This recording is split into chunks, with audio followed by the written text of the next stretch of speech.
Now, it's 6 months since academic activities have been grounded in the nation's public universities due to the strike by university unions.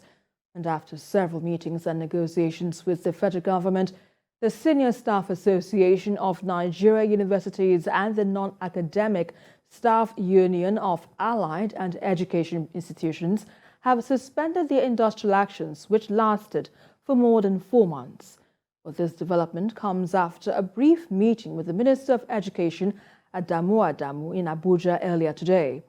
The suspension takes effect from Wednesday, and Education Minister Adamu Adamu said the federal government has committed 50 billion naira to pay earned allowances for members of SSANU, NASU, and the Academic Staff Union of Universities.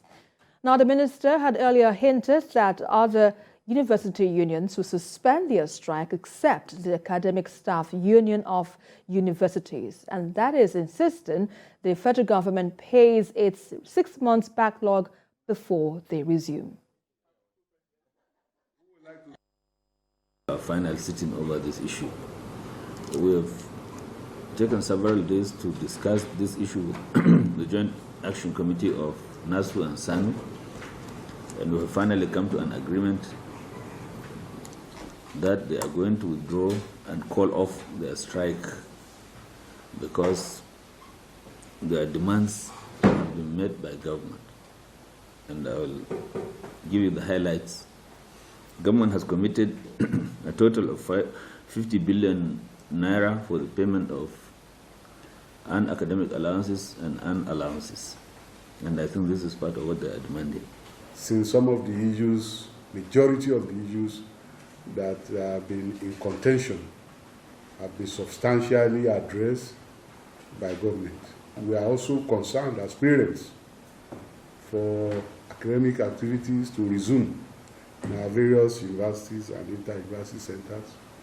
We have decided that this strike of the JAC of SANU and NASU will be suspended with effect from Wednesday, 24th of August, 2022.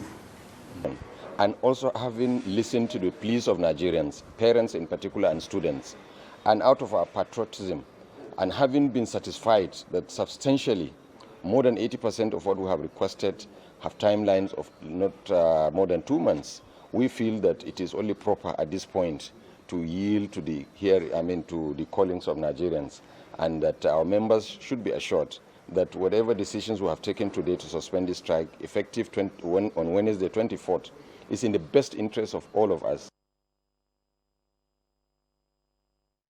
To security matters now, where despite the release of some victims of the Abuja-Kaduna train attack, there are still fears over the safety of others still in captivity. The lead negotiator of the victims, Mamu Tukor, pleaded with the government to speed up efforts for their release. He said this when he spoke on TVC News earlier today. Mr. Tukor said there are claims that the top commander of the terrorists declared his intention to marry 21-year-old Azufa Louis John, who is said to be the youngest of the captives. 63 passengers kidnapped during the March 28 attack have now regained freedom, leaving 23 others behind. 90-year-old grandmother Halima Tuata and her daughter are among the 4 latest victims to be freed after 140 days in captivity.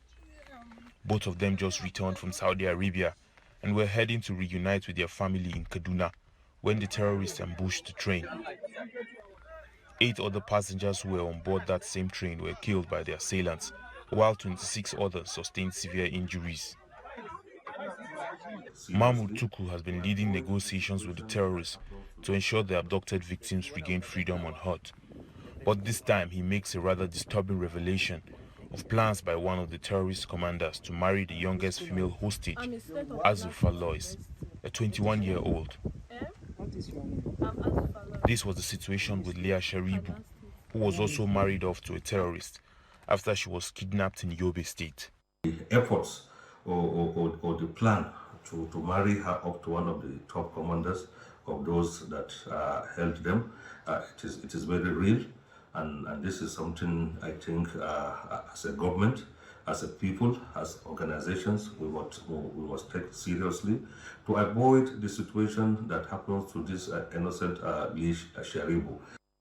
Mr. Mamutuku says this can, however, be avoided if proactive measures are taken by the government to rescue the 23 hostages as soon as possible. Lupe Asom, TVC News, Kaduna. Well, security operatives are advocating an increased use of technologies such as artificial intelligence in tackling the security challenges facing the country. Sifonesian reports now from Abuja. Renewed offensive by troops has resulted in the busting of terrorist camps and the rescue of kidnapped victims. In carrying out the operations, the troops sometimes run into ambush, resulting in casualties.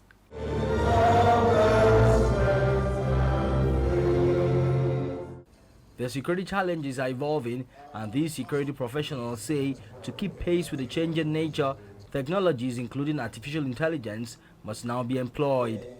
We have received the marching order from Mr. President to do everything possible to quell all these various security challenges. But terrorism, as you all know, is always enduring. So it may not be as quick and as sharp as one would expect. But we can assure you we are on top of the situation, and in a very, very short time from now, all these security challenges will become a thing of the past in the country. The conference focuses on working against kidnapping and terrorism. We are looking at intelligence outside the box. How do we apply inanimate objects, inanimate things? You know, for example, you talk of drone, or you have unmanned air drones. You know, that you don't need any human beings to man them. And they go and they do accurate job. And they come back to it. Apart from being a force multiplier, the use of technological devices reduces the likelihood of sentiments in combating crime. Sifon ACN TVC News, Abuja. The Nigerian Bar Association in Lagos is seeking the deployment of a senior police officer accused of harassing a magistrate who visited the Ijede command. The police in the state, however, insists that the area commander only objected to the visit because the magistrate came with about 10 lawyers, which, according to the police, is a normal procedure. Kemi Popala Adeyemo reports. The NBA branch in Ikorodu led the visits to the Lagos Command headquarters to register their displeasure against the Area N commander at Ijede. Assistant Commissioner of Police Seidu Bawa, who was said to have verbally assaulted, abused and harassed the magistrate, Ganiyat Anifowoshe, and her team, which included lawyers, who visited the Ijede command on a police duty solicitor scheme on July the 27th. The PDSS visit was in line with the provisions of the Administration of Criminal Justice Law of Lagos State, which mandates magistrates to visit police stations within their jurisdiction to determine police compliance with respecting the constitutional rights of detainees. He menacingly walked out the magistrate and the lawyers. He almost beat them up. So we are here to register our displeasure with that unprofessional conduct of the area commander and to seek his redeployment, his immediate redeployment from Ikorodu. Prior to the coming on board of ACP Seidu Bawa, it's been very robust, very cordial relationship that we've been having with the policemen, particularly the area commanders that came before him. It is one issue too many. There is incessant harassment from the police to either the lawyers, and now they are gradually approaching the bench. This we will not take. The lawyers say their visit is necessary so as to avert another NSAS saga in the state and to strengthen their relationship with the police authority. It is an attempt by the police to ambush the operation of the ACJ. Because for a police officer to restrict the inspection of his detention facility, we ask ourselves a question: what are you covering? We have interfaced with the officers. We have made them to understand while we are here, they have assured us that something drastic will be done. We will take that message home. We will sit down again. We started from somewhere. We'll sit down again and then wait for them. Whatever happens in a few days, we will also sit down as a branch and as a community of lawyers and decide the next step. Though the Commissioner of Police was absent at the time, they met with the second in command, DCP Basi Ewa.